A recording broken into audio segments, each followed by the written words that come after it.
Today we're talking about why it's so hard to get off of our phone. Welcome back to another episode of Tech Unfiltered. I'm your host, Arielle Geismar. It is very difficult to get off of our phone, but it's not always necessarily our fault. There are things called malicious design practices, things that these companies do that kind of indicate that we should spend more time online. For example, sometimes these apps take away the timestamp in the upper left-hand corner. It means that we can't check out how long we've spent online or how much time we've been on a certain platform. Or also, right, there are algorithms and they don't ever stop, right? You're not going to get to the end, to the bottom of a scroll. You're just going to keep on going and going. Our phones, whether you know it or not, are changing our brain chemistry because when we log on, we get a dopamine response. There's a study done by the University of Santa Maria, and they talked about what notifications are doing to our brain chemistry. Listen to this. They cause increased stress, lack of concentration, impacted learning, disturbed sleep, and particular health impacts, right? It also said, right, that it can impact our deep reading. Continual notifications mean young people spend time skimming content online rather than reading. When we read on paper, we read far more deeply and learn to recall more information. Another thing about notifications, right, they can make us less productive. The urge to check a notification is very powerful. Many people attempt to multitask by responding to notifications while performing other tasks, but the human brain isn't designed for effective multitasking, and attempting to do so can lead to decreased performance in tasks.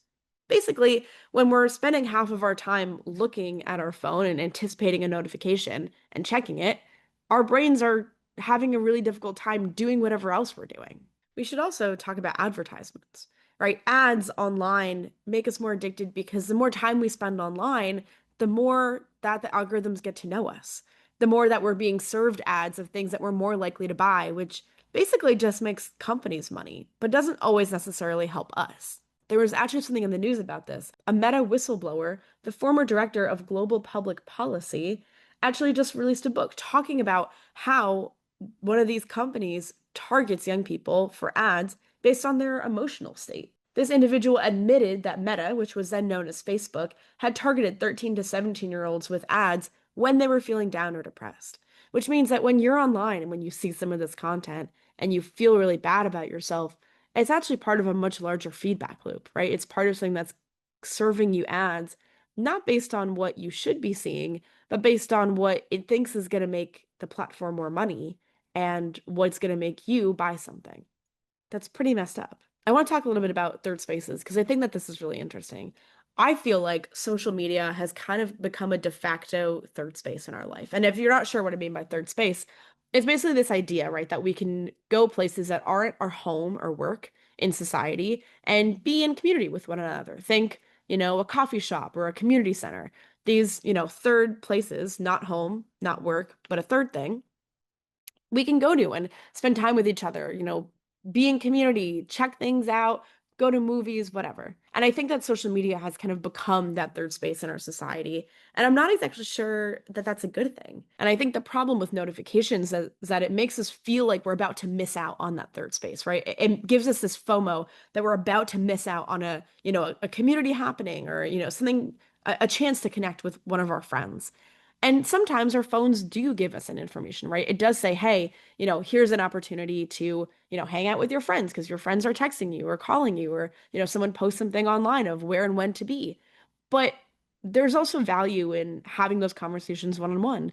There's value in making sure that you are using your phone as a tool to show up to these places in person rather than just staying within the digital bubble. One of the things I'm really worried about with algorithms is that it sends us kind of down a rabbit hole, right? We get stuck in this constant feedback loop because the algorithm doesn't care whether or not what you're seeing is valuable to you. It just wants you to spend more time online. We see things like the manosphere, or we see young people focusing on one particular thing online because the algorithm is just giving them more and more pieces of content like that. Because we're going to spend more time on it. There's a study done actually in 2023 that having face-to-face interaction is more important than digital communication. And they did this because of the COVID-19 pandemic. And it showed that during the lockdowns associated with the COVID-19 pandemic, people tried to compensate for limited face-to-face interaction by increasing digital communication. And while it was valuable, it noted that digital communication was far less relevant for lockdown mental health than face-to-face interaction. Basically, having face-to-face interactions with each other is really important. And it didn't say that digital communication was bad. It actually said that digital communication is better than no communication, but having face-to-face interactions, having physical activities, outdoor activities was really meaningful for human connection. And so as I think about third spaces, as I think about the places in which, I want to connect with my friends, it can totally be online sometimes, and it is online sometimes, but prioritizing doing it in person is really big. So those are just a few of my thoughts. I want you to listen to this interview I did with Katie Yu. It was a really phenomenal conversation. We talked about some of these things like nomophobia, third spaces, and the value of in-person interaction. Well, we are chatting today with Katie Yu. I'm super, super excited. Katie has so many experiences doing online and digital advocacy around mental health and young people, and Katie has such an amazing handle of what's happening with young people right now, why we're feeling the way that we do, and where to go from here. So, Katie, I'm going to hand it over to you. Please feel free to introduce yourself. Yeah, as Arielle kind of said, I post content online about my mental health story. It started off with, me talking about mental health and all of the resources that I was using. It kind of switched to me talking about education and resources about mental well-being, and things that I've learned. So now I do a lot more of like creative writing, mini essays about tech usage and social media content, and my kind of experience of being a content creator online, but also trying to decenter my phone from my life, which is, interesting, and I get a lot of pushback because I am a content creator, and then also just, having a 9 to 5 job outside of all of this and trying to be a sane member of Gen Z. Like, heavy emphasis on the last part of being a sane member of Gen Z. I'm so with you. So let's talk about that, right? You're talking about decentering your phone in your life. Why is that important, and what does that look like to you?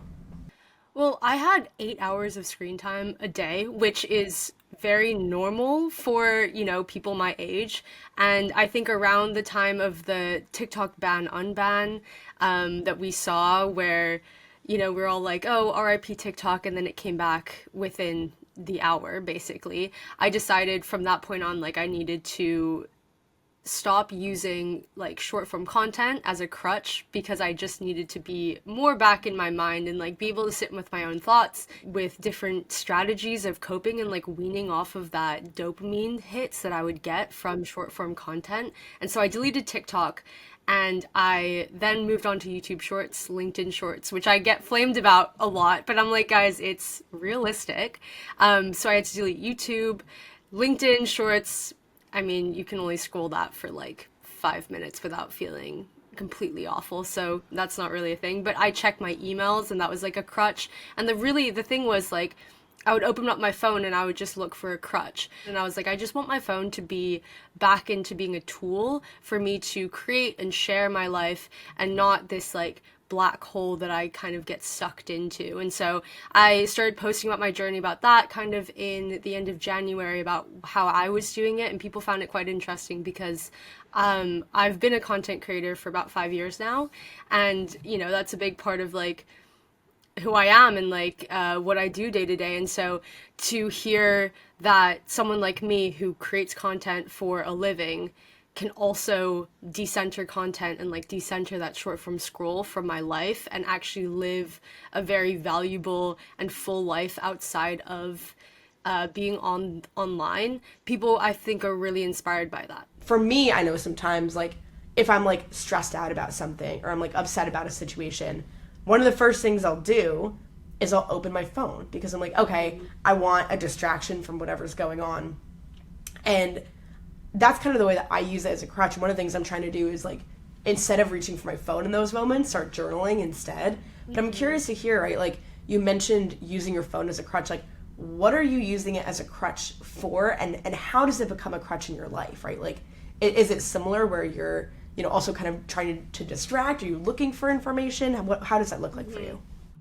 I think for me, in terms of it being a crutch, I would just pull it, and I'd like start using it when I'm task switching. That turned into, like me propping my phone up while I'm washing my hands, but the short form content I'm watching is like too short, so I need to like try to scroll with my elbow, but my hands are still wet, and I'm like, it's crazy, how addicted I am to having these dopamine hits. Yeah, like absolutely. I've been like, I've been cooking and I had like raw, like my hands were full of like raw chicken, and I'm like, I'm trying to like use my knuckle and scroll, and I'm No, like, exactly. what am I doing? Like, I feel so silly, but I also feel so addicted to it. So let's talk about that part, right? Which is, you mentioned just looking for this dopamine hit. Right. And one of the things that we're learning about social media, one of the things that we talk about, we're going to be talking about a lot on this series, is that social media is designed to be addictive, right? And so there are things that we call malicious design features, and they make it harder for us to stop scrolling. And it's, oh my gosh, it's miserable. Like the endless scroll, right? That's inherent. The algorithm, right? There are like tiny little tricky things that they do. They're not going to give you the video that you want right away. You're going to open your phone, they're going to give you a video to get hooked. The second video, they know it's not going to be satisfying. The third video, they know it's not going to be satisfying. But the fourth video, oh my gosh, like you know that your best friend who lives in California is going to love it. You have to send it to them. Yeah. And so they have these design features that are inherently built in. And I would just love to hear you talk a little bit more about like what is like that, like this weird like dopamine hit that we're always kind of chasing. Like how does that materialize for you, and what does it feel like to have that? Yeah, I mean, I want to answer this in two parts, right? Like, one, I had to delete TikTok because the TikTok algorithm is too good. And as a content creator, you're always like, oh, what is this algorithm thing? Let me understand what it is. And for TikTok, it really is because it updates so fast. And so with Reels and stuff, you can kind of have like, I think they said like 60 pre-loaded videos. And they send it to you, and that's your interest, theoretically, fashion or clothes, but they don't really hit it on the nail like TikTok does. I think TikTok refreshes every like 5 videos, so if you really are interacting with a certain subject, they'll just keep bringing that subject up and up, and so you go down like what we call like TikTok rabbit holes or YouTube rabbit holes. I was definitely like wasting a good chunk of time on TikTok because it knew what I thought was funny. It knew some of the identity groups that I was in, right? And it would like feed me content particularly tailored to that. It knew about, different things I was interested in. And it just felt so convenient. I was like, oh, it's just so easy. Like I can log on to TikTok and like see all these things that I didn't even know that I wanted to see today, but apparently I do.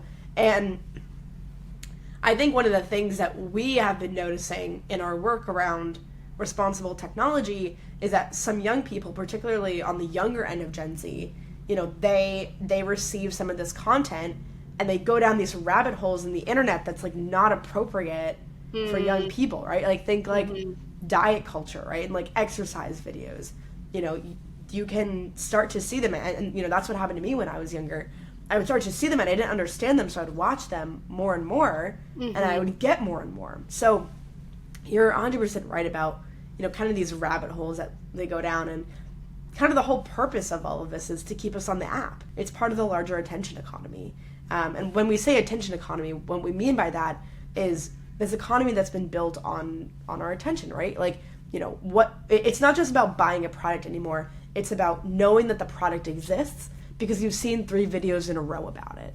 I posted that one like Instagram about it really is your phone, and I was kind of talking about my own relationship with like listening to music and having like constant stimulation, and I said that I listen to LinkedIn Shorts, and I think like 500 of the comments is like, that's diabolical, like I didn't even know it existed. And unfortunately it does exist. A lot of it is actually like a repost from TikTok. Do you think that LinkedIn needs LinkedIn Shorts? Absolutely not. I think that I'm on Substack now, and that's like my main form of scrolling. And Substack has just introduced Shorts, and everyone is up in arms. We're like, this is a writing platform. You have just introduced this idea of like AI reading of the Substack essays that we're writing, which is already like creepy. And now you're adding shorts. Like, no one needs short form content on this as well. Like, just stick to what you're good at, Well, right, because Substack is meant to be for writing, for thoughtful pieces, things that you almost inherently can't get by quick short form content snippets. And one of the things we're talking about in this video is kind of the juxtaposition between time in person and time online. One of the things that when I was researching this episode, I looked at is this concept called nomophobia, or the fear of being away from your phone. and the anxiety you have. It's almost like phone FOMO, right? Like this Hmm. fear of like, oh my gosh, like what if something amazing happens on my phone that I'm not there and I can't be there? What's your initial reaction to that? It was so funny. I was talking to my friends yesterday because I don't know if you saw, but Portugal and France and Spain lost power. Like the countries lost power, and that means they lost cell service. And no credit cards, no Apple Pay, like nothing was working. One of my friends said, I don't know if I could walk home from work, like from work to my home, if like, I don't know how long that would take me if I didn't have cell service, if I didn't have my phone, you couldn't use the public transport, stuff like that. And we were discussing about like, no, I'm sure you can do it. Just find the water, walk home. You'll recognize soon enough where you are. But it really is like we have an over reliance on our phones for everything. Not just about social media, but it's like we use that to communicate with our friends, and we use that for maps, and we use that for credit cards, and we use that like find my friends to track people. You call your friends, you're trying to meet them. You're researching places to go. You have your iPhone like notes and your saved lists and your emails, and it really is like this one-stop shop for everything. And I think the idea of losing your phone in that sense, it's not even just like we're so addicted to technology and stuff, but it's like it's just too integrated into our lives that the thought of not having it with us is scary because we don't know whether or not we can get home from work. That's such an interesting point because there are so many places in my life that I consider pretty fundamental to me that I don't think I'd be able to get to without my phone just because I never thought about learning it. Like, I'm thinking about my friend who lives in a different part of the city that I'm in. I just kind of always like put it in my app. I take the train, I walk like 8 blocks. But I should know how to, like, I go over there frequently. I should know how to do that without my phone, but I don't. I want to start doing more in person interactions. So I'd love to hear your take. Like, what's the value of an in person interaction as we think about being in this age of tech? Yeah. Well, first of all, I think that not having text notifications is one of the most insane things I've heard. But also, like, it sounds peaceful. You know what I mean? Like, more It, power to it, it you. is. It's really nice. Um, but in terms of like in-person interaction, I kind of talked about this on my Instagram this year a lot because I've started to pick up hobbies as well. And it's so funny. I have like a notes from like 2022 where I wrote down like social media is not a hobby. And I think I saw that on TikTok, which is the even funnier part of it. But yeah, like social media and like scrolling is not a hobby. And when people ask like, "Oh, what do you like to do?" and you name things, right? Like I say like, "Oh, I like to hike." Okay, when was the last time you went on a hike? You know? Or like I like to try new restaurants. Okay, when was the last time you did that? And so I was like, dang, I'm 25 and I feel like I have no hobbies. And it kind of like started because I was also sick of fast fashion and I was like sick of like this like niche culture and like overconsumption and like spending 70 pounds on a sweater that's completely made of plastic that doesn't even look cute after like 5 washes. And so I was like, okay, I'm gonna start knitting at the ripe age of 25. And yeah, I can show you. I've been knitting. This is my first piece, but I really wanted this like little knitted Whoa! thing. I Oh my know. gosh, hello, Blue. I know. That's So so cute. cute. It's so cute. But so I started doing that with my friends. They taught me how to knit back in January, and we were like, oh, what we should do is like we should make a knitting club. And so we have what we call like craft night, but it really is just like it's 4 girls and we rotate between our houses and it's like we all go, whoever's hosting will cook dinner and then everyone else brings snacks. We bring our crafts and we like sit on the couch and like knit, or like for example one of my friends that doesn't knit, so she plays Mario Kart or she plays other online like games, but we're all kind of like there. And it's like we were able to plan a group trip to like hike for the weekend because we like all meet up on Mondays, and then also because everyone is knitting, then like you see the progress each week. And it's like being on like Knit Talk, they have like work in progress Wednesdays, except that this is in real life and with people that you actually know. And so I would say like that has completely kind of transformed my understanding of community as well, in the sense that it's like this is a standing date every week, like every Monday. And if you have something on Monday and you can't come like this one week, that's okay. But like we'll always be there, and we like, you're always welcome, and we always want you. And so it's like been a staple in my week, and it's been like very, very grounding as well to like not only have a place for in-person connection, but then also to be sharing it by doing a hobby. And now I can say, like I can knit. Like I can't believe I've made that because I learned how to knit about 3 months ago. That's awesome. That is so cool. And I think that's such a perfect example of like, oh, this is something that I want to do, finding kind of like an in person community to do it. What does it mean to you to be under pressure online? Like if we're talking about LinkedIn, you always have to be leveling up career, jobs. Like I feel like I was talking to my boss actually about this. She has a 15-year-old son, and I'm basically like her 25-year-old daughter. And so she's like, I'm babysitting these teenagers, and she said, your generation feels like they have to have it all figured out. I've never seen the pressure that like you guys have put on yourself so much. And she's like, it didn't happen for me, and she sees it with me, she sees it with her son. So like, obviously it's not, I think, is he Gen Z? I'm not even sure.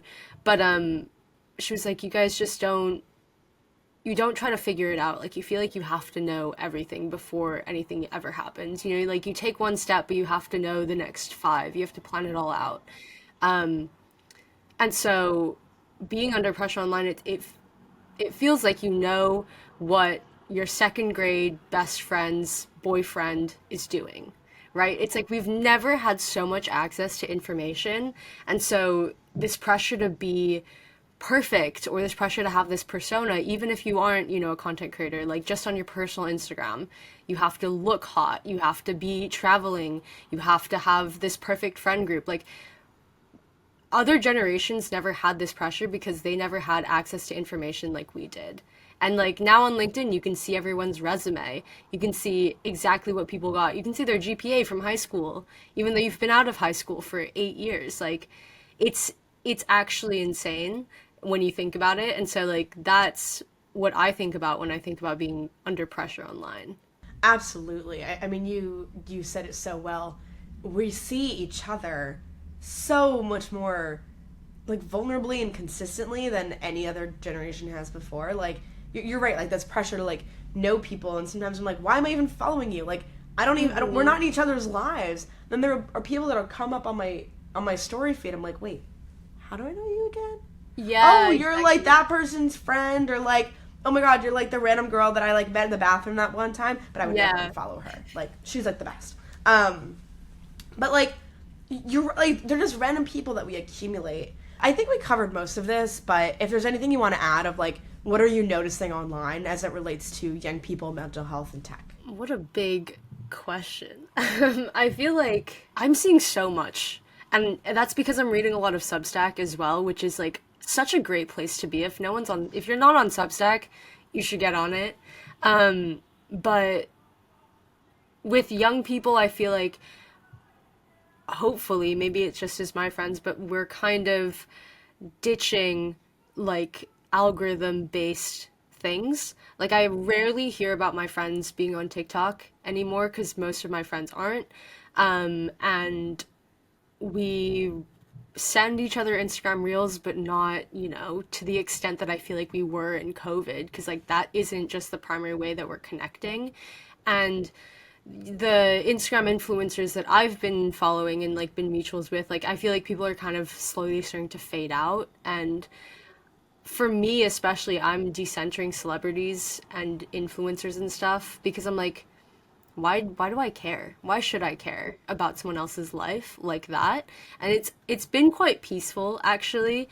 And I think like just seeing the response on my post about you know, putting down my phone more and cutting my screen time from 8 hours to four, which 4 hours is still like quite a lot of time to be using my phone, but like, you know, um, I have one friend who's like, she just pulled out a flip phone at like craft night the other week, and Yes. she has like it has like a camera, and she was like, you can play Snake, and I was like, it's in color, like, and What so is this? What it's is this? crazy. She has a Walkman as well. Like she's I think one end of the extreme. But I Yeah. kind of see like I see people kind of rejecting big tech a little bit more, especially when we look at what's going on in like the US and like with all of, with Zuckerberg and like just seeing what they actually think about the people who use their platform. I think we're kind of,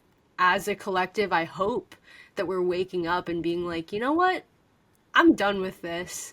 And I know it's hypocritical of me to say because I still post online and I still make content, but I also hope that, like, the way in which people engage with my content is so much more different than my peers because I rarely think about like hooks and like what looks the best in the first 3 seconds anymore. And people are still out there and they're still trying to be influencers and they're still making a lot of money for it and influencer culture is booming and good for them. But I think that like for me especially I've just taken a step back and like life is so much more peaceful. Like, I can make money a different way, and also not everything should be about money. Not everything should be about monetization, and hobbies can just be for enjoyment. And so that's kind of what I'm seeing is like people are really, I hope, like connecting more to nature, connecting more to like their inner child.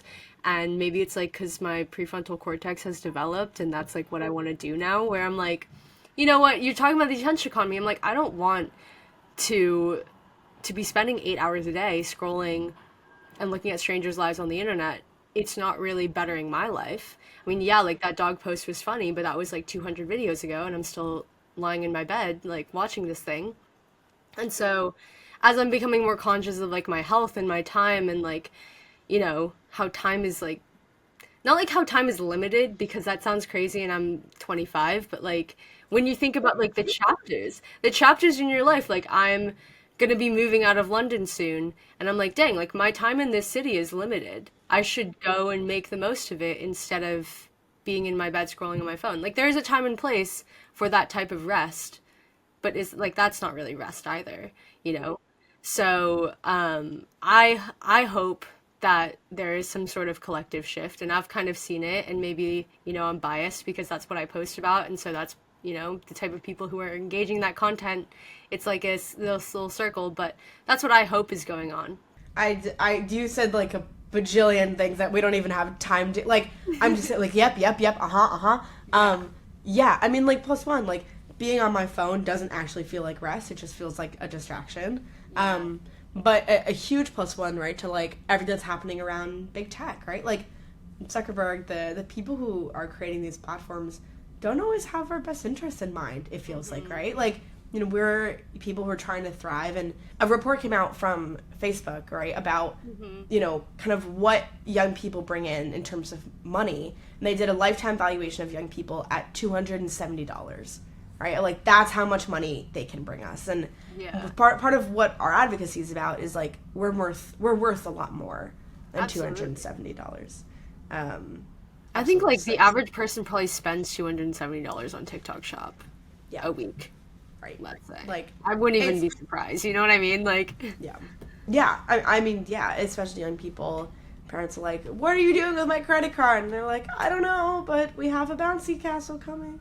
You have a how-to series, right? Like how to hmm be alone, how to love yourself. Talk to me about why that's important for you to create and where people can find that kind of content. yeah. So the how-to series is on my Instagram. If you search up like KDU how-to, I'm sure you can find. I should probably compile like a list. I think I've made like 50 of them.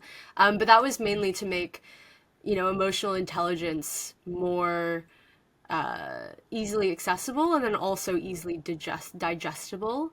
And so a pillar of that series is like, explaining the concept, let's say like how to be alone. Like what does it mean to be alone? What are some short-term tips? What are some long-term tips? I love to journal, so I always put like journal prompts or like quotes and stuff like that. And Yeah, that's all on my Instagram. I have kind of moved away a little bit from that and I now write a Substack, which I keep talking about because I love my Substack. I love writing. It feels like, a more intentional form of content. And so I do something pretty similar. I have an advice column, and so people can submit, like, if they're struggling with something, and I want to say like 70 editions, where I just give out advice and like quotes and journal prompts, basically pretty similar format. And that is also online if you just search up like the 111 newsletter is what it's called. And so that's what I do. I feel like with the majority of my time. Otherwise, yeah, I'm basically on Instagram. I'm not on TikTok, so you will not find me there. You can find my old profile. It's all there, but it's not new. This was such a fun conversation. I loved talking to you. I like this was one of the best ways we could have possibly started out this series. You were such a phenomenal guest. Oh, thank Katie, you. thank you so much for coming on.